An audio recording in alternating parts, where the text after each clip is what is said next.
Saudara-saudari yang terkasih, selamat pagi berkah dalem.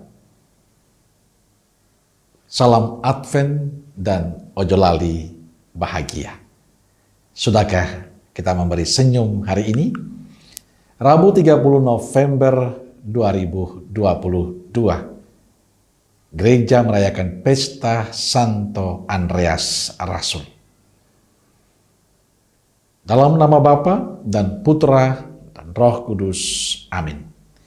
Permenungan kita diambil dari Injil Matius bab 4 ayat 18 sampai 22. Dan ketika Yesus sedang berjalan menyusur Danau Galilea, ia melihat dua orang bersaudara, yaitu Simon yang disebut Petrus dan Andreas saudaranya. Mereka sedang menebarkan jala di danau, sebab mereka penjala ikan. Yesus berkata kepada mereka, "Mari, ikutlah aku, dan kamu akan kujadikan penjala manusia." Lalu mereka pun segera meninggalkan jalannya dan mengikuti dia. Dan setelah Yesus pergi dari sana, dilihatnya pula dua orang bersaudara, yaitu Yakobus anak Zebedeus dan Yohanes saudaranya, bersama ayah mereka Zebedeus, sedang membereskan jala di dalam perahu. Yesus memanggil mereka, dan mereka segera meninggalkan perahu serta ayahnya, lalu mengikuti dia. Saudaraku terkasih, Matius dalam Injilnya hari ini bercerita tentang Yesus memanggil para murid pertama.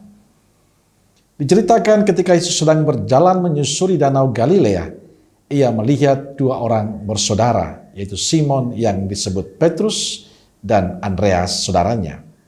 Mereka sedang menebarkan jala di danau, sebab mereka itu penjala ikan.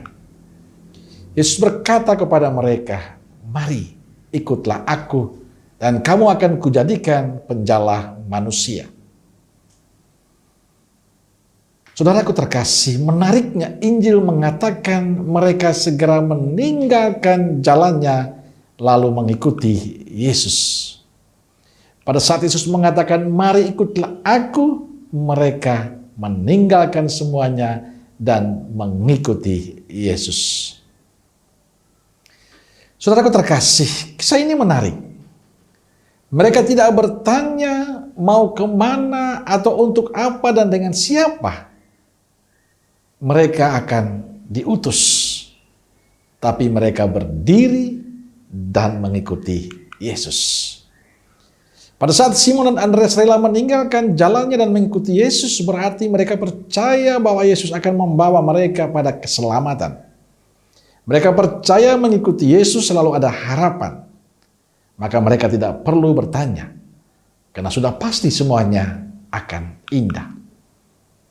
Saudara yang terkasih, ada dua hal yang bisa kita renungkan dari kisah Injil hari ini. Pertama, berupa catatan untuk kami, para imam, biarawan, dan biarawati. Pada saat Yesus memanggil para murid, mereka menjawab ya dan mengikuti Yesus. Tidak bertanya kemana dan dengan siapa, tapi mereka pergi mengikuti Yesus, meninggalkan segalanya, dan percaya penuh pada panggilan Tuhan. Pada saat menjawab ya pada panggilan Tuhan, berarti kita berani melepaskan semua keterikatan, melepaskan semua kelekatan, dan menjalani perutusan dengan penuh sukacita. Dan percaya, Dia yang memanggil kita adalah Dia yang setia. Memang tidak mudah, tapi saya penuh keyakinan. Saat kita lepas bebas menjawab panggilan Tuhan, ada sukacita, ada kebahagiaan yang senantiasa bersama kita. Ada berkat yang kita terima dari Tuhan. Maka beranilah untuk lepas bebas dalam tugas-tugas perutusan kita. Kedua, untuk saudaraku semua, panggilan Tuhan pada para murid bukan berarti harus meninggalkan pekerjaan mereka. Tuhan tidak memaksa para murid untuk meninggalkan pekerjaan mereka. Itu kemauan pribadi. Dan Tuhan tidak pernah memaksa kita untuk meninggalkan pekerjaan dan profesi kita. Yesus tidak pernah melarang para murid untuk melanjutkan profesi mereka. Profesi dan pekerjaan yang sedang kita jalani adalah medan pelayanan kita. Tempat kita melayani Tuhan dan sesama. tempat kita memberikan kesaksian tentang kebaikan Tuhan. Karena itu apapun pekerjaan kita, jangan pernah minder. Jangan pernah takut. Di sana kita dipanggil untuk menjadi pelayan Tuhan lewat sikap dan cara hidup kita. Kita syukuri apapun profesi kita, dan mari kita jadikan sebagai ladang kita mengabdi, melayani Tuhan. Menjadi ladang kita memberikan kesaksian tentang Tuhan kita. Biarkanlah kehadiran kita itu menjadi berkat bagi mereka yang kita layani. Saudaraku terkasih, masa Advent adalah masa di mana kita berani meninggalkan masalah suram kita. Masa kita meninggalkan kebiasaan yang membuat kita jauh dari Tuhan. Dan membangun niat baru untuk selalu akrab dengan Tuhan dalam doa-doa kita. Mari kita berani meninggalkan masa suram kita dan pergi mengikuti Yesus. Amin. Semoga Allah yang Maha Kasih memberkati saudaraku sekalian, Bapa, Putra, dan Roh Kudus. Amin. Keluarga Kudus Nazaret, doakanlah kami. Amin. Berkah dalam